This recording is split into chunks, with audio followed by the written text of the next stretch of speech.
Welcome to the Point.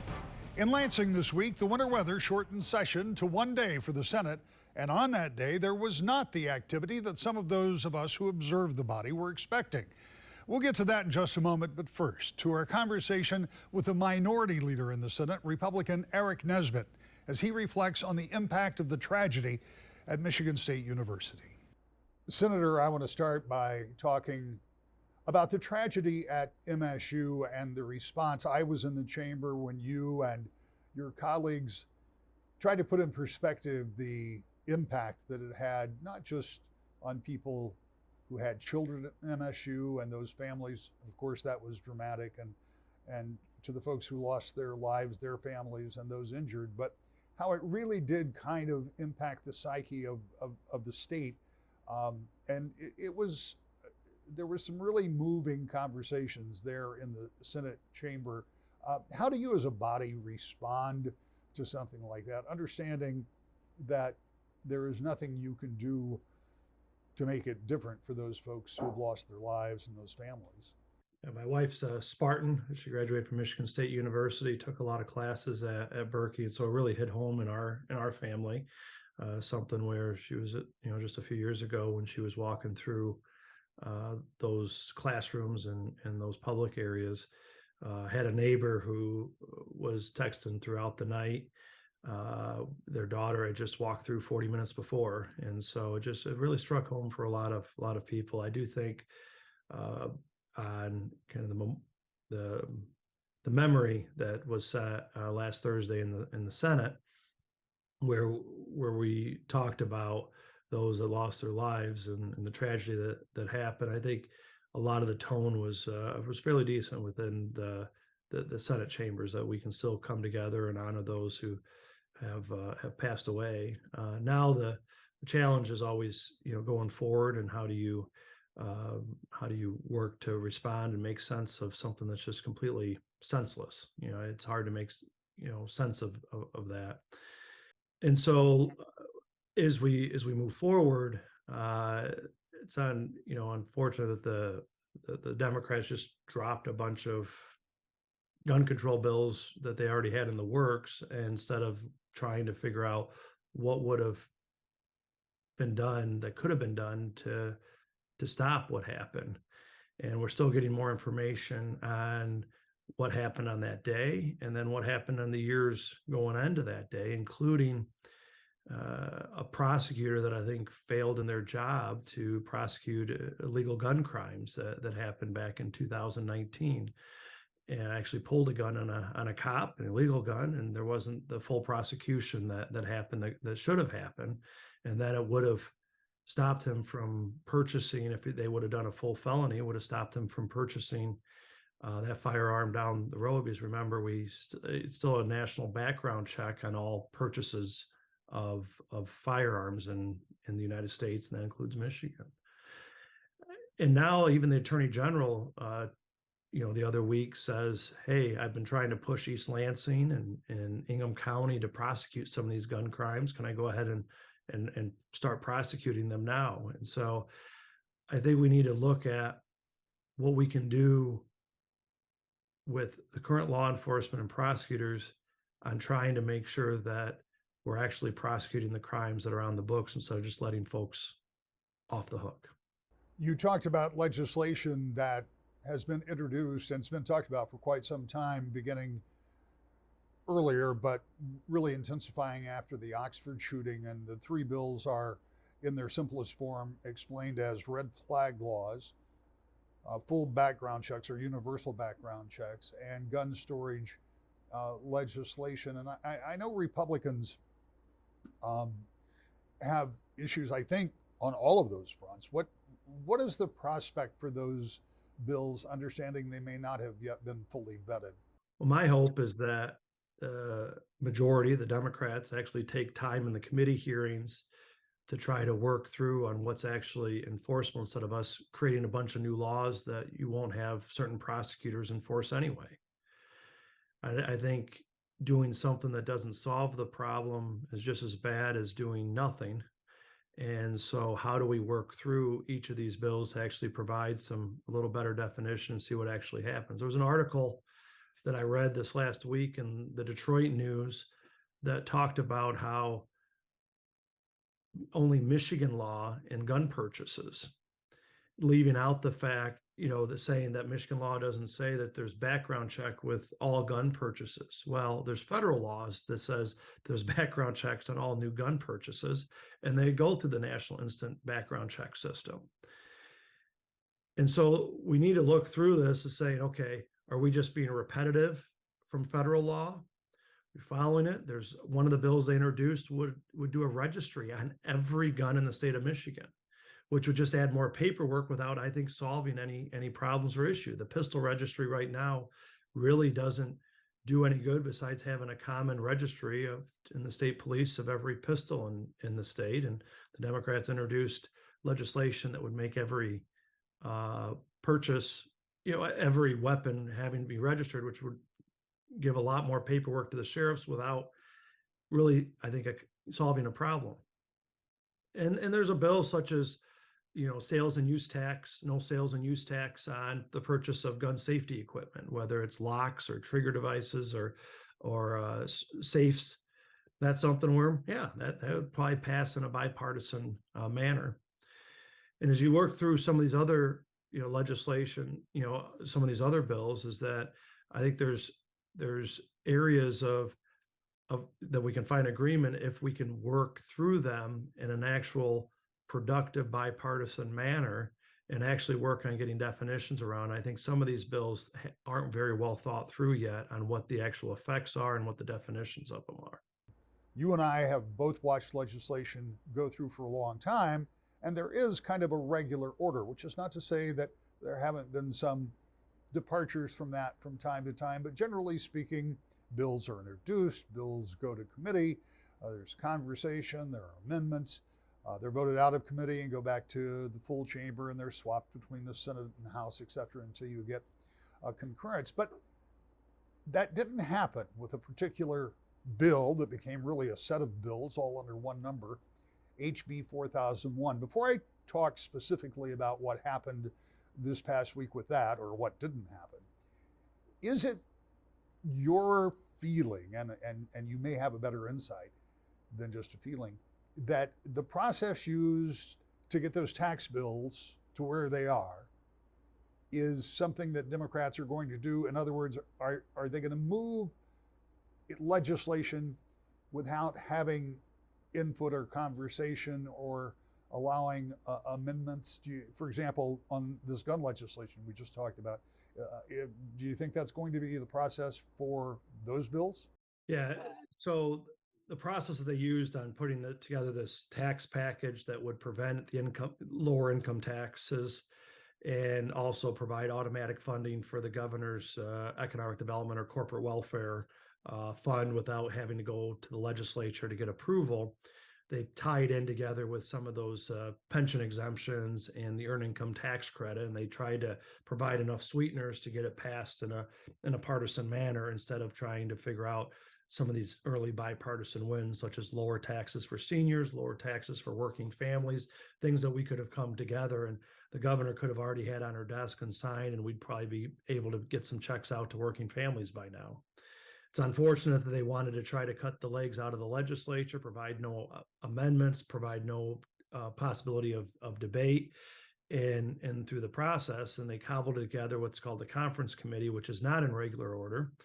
And it's one where after you pass it out of the conference committee, you can't amend it. And so they did no true negotiations with either the Republicans in the House or the Senate.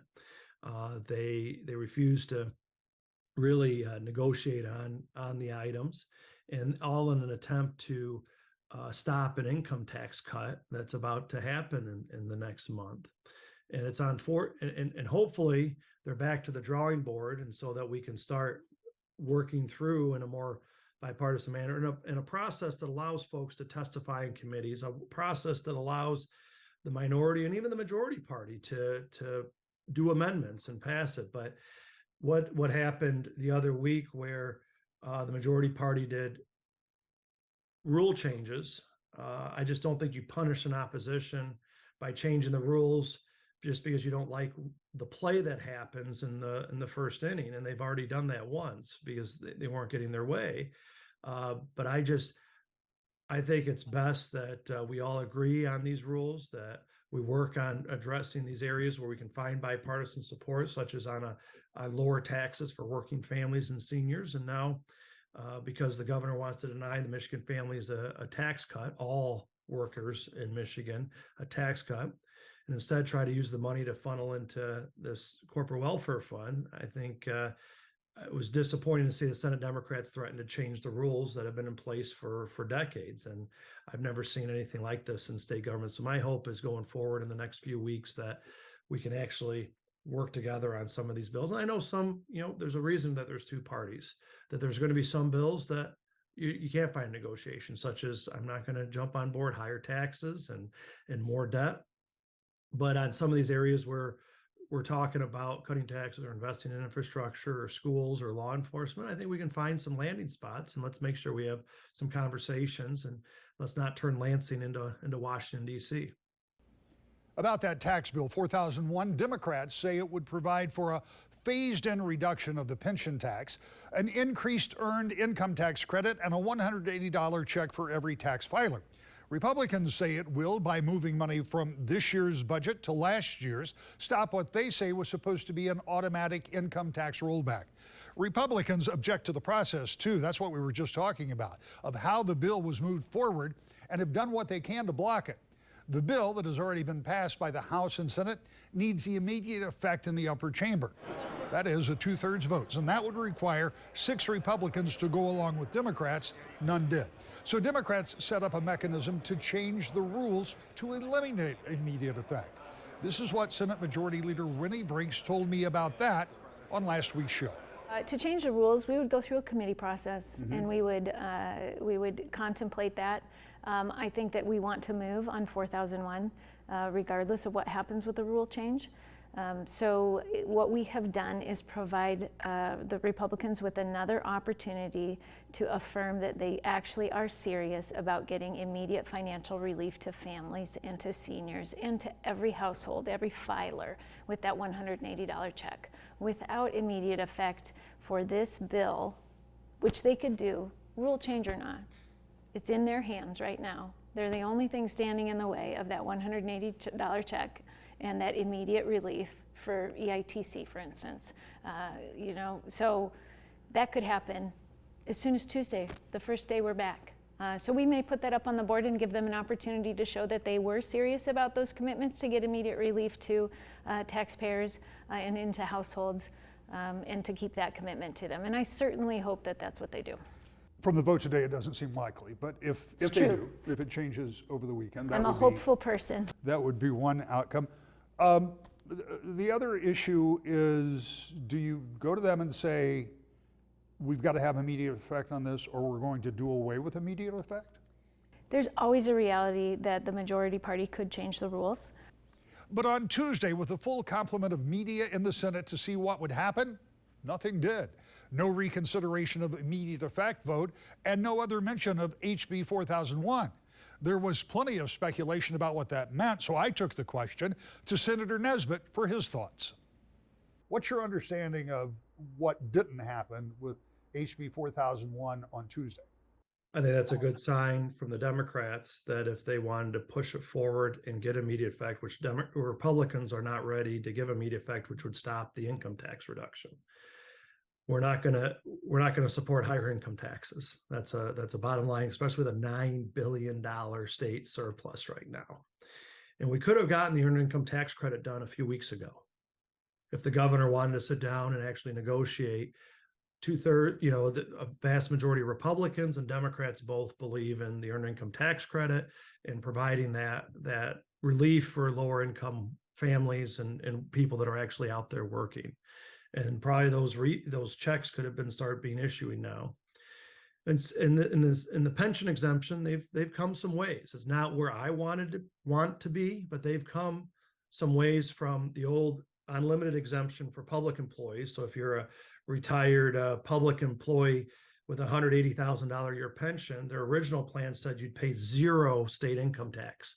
After living off the state dole for that long, you'd pay 0 state income tax under their plan. And yet working seniors at the local hardware store or Meijer would get no relief and pay 100% in taxes. And they came a little further to provide, at least on retirement income, whether it's public or private sector retirement income, that you'd get a common exemption. I still would prefer a senior exemption. So it shouldn't matter what your income comes from when you're 70 or 75, you get a common exemption that's there. But they've come a bit further on the equality side on that. But then they wanted, you're exactly right. They offered this marriage penalty rebate that if you're married, you only get half the rebate. And if you're single, you get the full $180 rebate. But they did that to stop the trigger, which would lower the state income tax, as you explained. And only in Lansing or DC would it be legal to create a fund in 2023. Saco changed the dollars in 2022 to stop an income tax cut. In the private sector, if you try to go back to a past fiscal year and say you actually spent money on this or that and you didn't really spend it then, that'd be fraud. And so I think what they're trying to do is wrong. And I think it should be done and it shouldn't be done. And it was a good sign, I think, this week that we're winning on this discussion, that we've been willing and waiting at the negotiating table to let's try to provide as much relief as possible to hardworking families and seniors in the state of Michigan, provide overall relief to small businesses, and prioritize Michigan taxpayers over large multinational corporations. A few weeks ago, the governor gave her State of the State report. I want from you a State of the Senate report.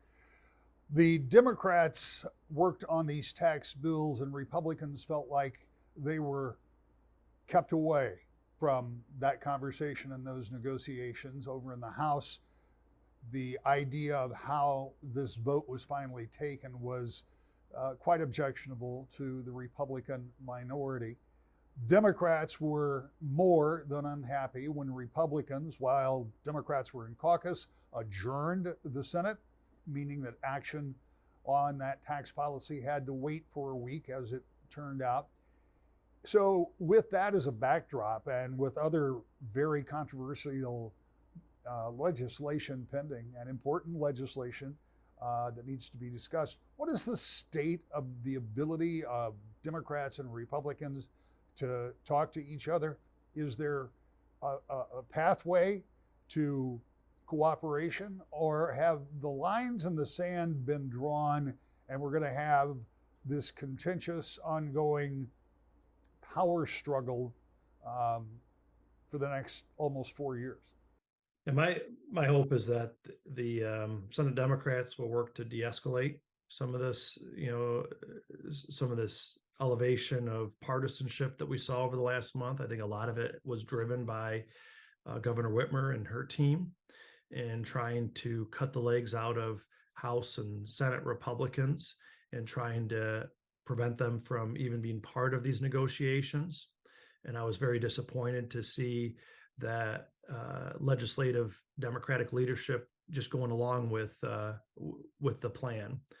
My hope is that going forward, that cooler heads can provide, and that some of the rules, as you described earlier in the Senate, have historically pushed both sides to sit down and actually do a negotiation, actually negotiate on the budget. And I think that's what Michigan families and hardworking taxpayers deserve and actually want, is both sides to actually have a conversation. And them threatening to change the rules because they didn't like a play that happened in the first inning, I think you don't change the rules just to punish the other side because you didn't like the way one of the plays happened.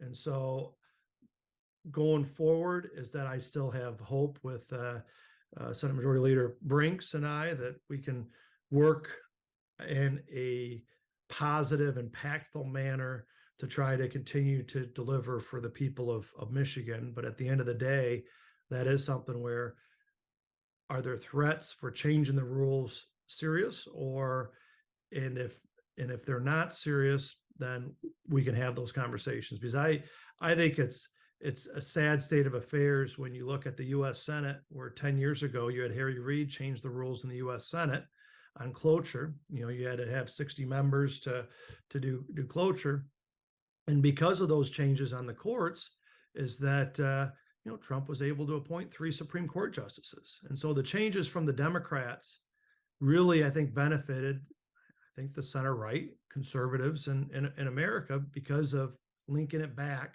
to changes that the Democrat leader, Harry Reid, made in the U.S. Senate. And so I always say what's good in the majority is good in the minority. You got to look at these rules on fair play, on how do you want to act, how do you want to be treated in the minority, how do you want to be treated in the majority, and that's really up to the majority at the end of the day. They have 20 votes in the Senate. Republicans have 18 votes. They have 56 votes in the House, the Democrats do. Republicans have 54 votes. And the way they squash debate in the House, not one speaker from either the Republican or Democrat side, with moving one of the most consequential bills through the legislature. They did not recognize any members for objections or statements in the conference committee. I think it's just wrong. Let the debate happen. I was majority floor leader in the House for 2 years. I let the minority parties speak. Why not? They each represent 92,000 people apiece, just like the majority party each represent 92,000 people apiece.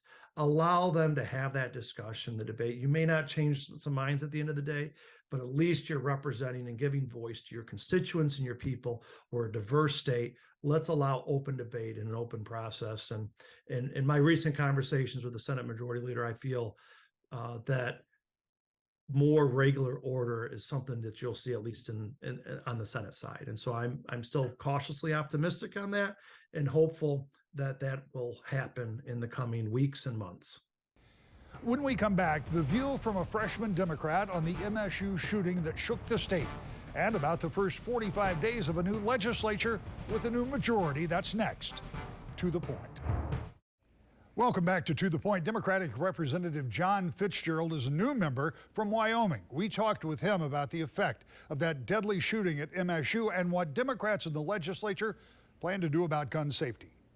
Representative, we have to talk for a moment about the tragedy that happened at Michigan State University and the impact it had on virtually everybody in the state, certainly the state legislature. I know over in the House, you had a bunch of first responders come in and thank them. And then both the Senate and the House are kind of moving a little quicker maybe than they might have on some gun safety legislation. Give me your take on what's transpired over what has been almost 2 weeks now from the time of that shooting on the campus. Well, thank you very much, Rick. I'd like to first say that you're exactly right, which is that no corner of the state was untouched by the tragedy that occurred last week at Michigan State University. In my floor speech last Wednesday, I highlighted that. For me personally, I went to Michigan State University for my undergraduate degree, but also went there as a preschooler. I attended their laboratory preschool. And that university has students and alumni and fans, quite frankly, across this state who were shaken by what occurred.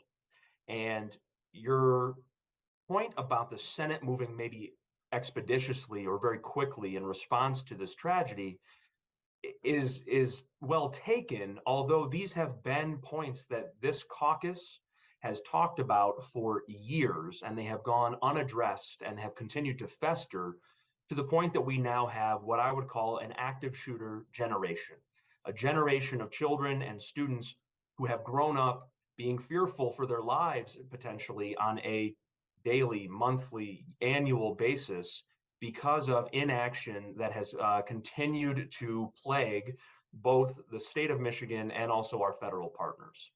Absolutely, and I would agree with that the Democratic caucuses of different makeups over the long tunnel of time have been talking about this, and this particular set of bills, at least the outline of those, the governor was talking to me about last year before and after the election. So you're exactly right. This has been part of Democrats' agenda, but As you point out, for the first time in 40 years, you have the ability to move it. The Senate has already read those in. You were just telling me you believe they'll be read in the House. Give me your take of how this goes. We've already heard the conversation. We haven't counted votes. I haven't counted votes. Perhaps you have. But Republicans say that they think that these bills that are being introduced are not a fix. But there is polling that suggests that many people agree with some of the things that are in these packages, even if that is the case as Republicans say it. So is this going to be another straight party line vote, or do you get bipartisan support on this? I'm hopeful that we will have bipartisan support on these bills. You're right. Polling demonstrates that 2/3, if not slightly more, of Michiganders are ready for a safer Michigan, are in support of these measures that we're ready to put through in the Senate. As you said, they've been introduced already and soon to be the House. These are in order to create a safer Michigan. And to the naysayers who say, well, these actions would not have prevented the Michigan State tragedy, that may be true in some very functional senses. However, the theme we see here is that people who should not have firearms have too readily access to them. And these bills that we're preparing to introduce and we're preparing to pass with bipartisan support, I hope, will address the need to promote firearm safety, to promote responsible firearm ownership, and to, again, create a safer, more nurturing Michigan for the next generation of children and students. I'm going to shift gears here in the limited time we have, because I want to talk about another very important set of bills that moved through the House and now into the Senate, and that is that tax bill, the earned income tax credit, raising that, reducing a pension tax, putting a $180 check out to all tax filers in the state. In the narrowest sense, that was a bipartisan bill in the House with one Republican voting with Democrats, and in the Senate with none. I mean, it was extraordinary the way that bill came about and the way it was acted on in the House. And now the calisthenics they're going through in the Senate, we don't know exactly how that's going to come about. Was the lack of regular order with those tax bills a concern to you, or was just from a Democratic standpoint, was that the way it had to be done? I think functionally it was what had to be done. I am somebody who promotes public debate. I hope to hear a diversity of opinions. I hope to hear good ideas fleshed out. What I think was not presented during this process was an alternative program that would have benefited Michiganders both in the short term and the long term. And House Bill 4001 does both of those. Those $180 checks, that's putting Michiganders' tax dollars back in their pocket.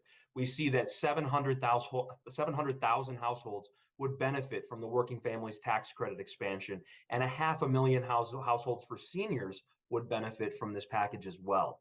I believe that, again, we have done what is right for the financial future of Michiganders and for the state as well. And I am very proud of the work that we were able to accomplish in our first 40 days. Final question, short on time. If this activity, as Republicans claim, will block what would have been an automatic income tax reduction, is this package good enough that you're okay with not getting that income tax reduction? I believe that this package does a great deal for Michiganders and provides upfront relief. Instead of years of waiting for that money to be returned to them in tax returns, this is immediate money in their pockets to help with that inflation relief. And I do believe that this package stands on its own merits. Back with more To the Point. The legislature will be back in session this coming week, and there may be action on any number of bills, including that tax plan and on gun legislation introduced recently. We'll be here to keep track of it all every week. To the Point.